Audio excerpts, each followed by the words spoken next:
So let's talk about on RCM Tech Talk the basics for performance benchmarking. I'm joined by Francis Burton, and we're going to go into the details of really how to understand your performance and how to really take a sort of a 30,000 foot view of this, and then from there be able to go take more specific actions.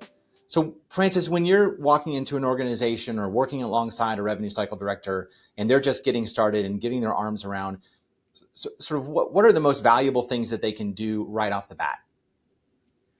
Well, you'll definitely want to crank out some reports. You want to see what the system out of the box reports are. Hopefully, the basics, the financial summary, which is basically your productivity, your charges, your revenue, your adjustments, whether they be contractual, non-contractual, how each payer is doing, how each provider is doing, and collection rate. That's a standard benchmark, right? You want to see what the collection rate is. You want to see what's over 90 days. I'll start with those two. Those are just core to getting you started. It will launch you into so many other things. Yeah, absolutely. So let's drill into this.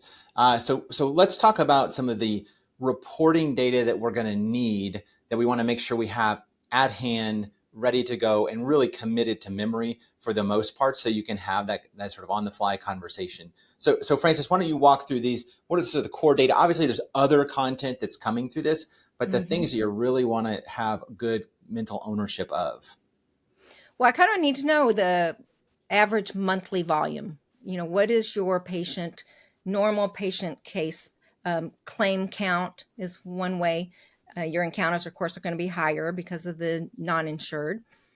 I like to see a trend. All of this is going to be trend-based. So I will tell you, you get into the billing, the revenue, the adjustments, and then you compare them this month to last month, this quarter to last quarter, this time this year to the same time last year. And then you kind of get a picture of, well, geez, something really changed between 2020 and 21. Well, of course, it was the pandemic, So you want to get a feel for what's a normal flow for the group, or what triggered something abnormal. Now, what may look abnormal on a report has a valid story behind it, like the pandemic, or they just had a campaign on some type of service like not free, but mammograms at self-pay instead of filing it to your insurance. So you need to know those peaks and valleys, what's logical about them and what's not. You've got contractual versus non-contractual. I like to kind of delve into this when I look at reports, because that is where the dead bodies sometimes are buried. The contractuals should come off straight from your remits. Your non-contractuals are, contain write-offs for bad debt, small balance, timely filing, benefits not covered. It also depends on your system. So you have reports that may not break it down into that specific detail. Some people, because of that, have created custom adjustment codes. These custom adjustment codes get pretty interesting because some of them are just like, let's just create one called miscellaneous, and everything gets dumped into there. And you want to ask, well, what is that made up of? The other thing I do see in practices, very legitimately so, they have house accounts. And there are situations where the house accounts are serving its purpose, but it totally throws your collection rate, a lot of your KPIs out of whack, and they don't realize the impact of it. And I guess if anything, I want to point out the RCM department, they're doing their job. They're posting, they're charging, they're scrubbing, doing medical record attachments. They're not all math or analytic, degreed people. They don't realize the impact of what their posting does to a report, like a, credit reversal or a charge reversal and a refund have two different impact on the total collection rate at the end.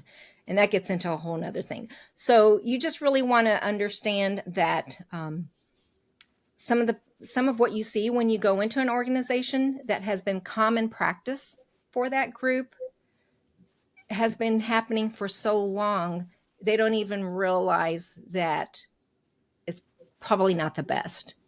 And decisions were made based on what those posting did to the reports that the board's looking at every month. The revenue cycle staff kind of touched on that in the early part, where you want to go to, each group, each person, and say, show me what you do every day. Show me what's taking you the longest. I've got so many stories I could tell where, say, accounts receivable management person is given a report of people to follow up on, because they're, whether it's a payer or a patient side, they're like, this is what you work on this month in between your normal stuff. They run a fresh report every month. That person is only getting to a third of her follow-ups before the new month starts. And she's getting a fresh report. So she's basically, if she was given A through F on a patient AR, she's only making it through letter C every month, A through C. So those are the kind of things that I think a lot of directors don't have time to babysit each. They just know, I'm giving you your job every month. And it will come out if you use reports properly, if you have a way of identifying that, guess what, the D through F's AR is a much higher than the A through C. You can kind of play with it. It can actually be pretty challenging in a fun way. Absolutely. Sort of revenue cycle nerd fun. That's kind of who we, that's who we assume we're talking to. So the one of the things that I think isn't often talked about but is important is sort of connecting the dots between volume of encounters and volume of dollars, and how that sort of relates to volume of people. So everyone is always claiming that they're understaffed. The top level management always feels like they're overstaffed. Who's right and in what situation can vary.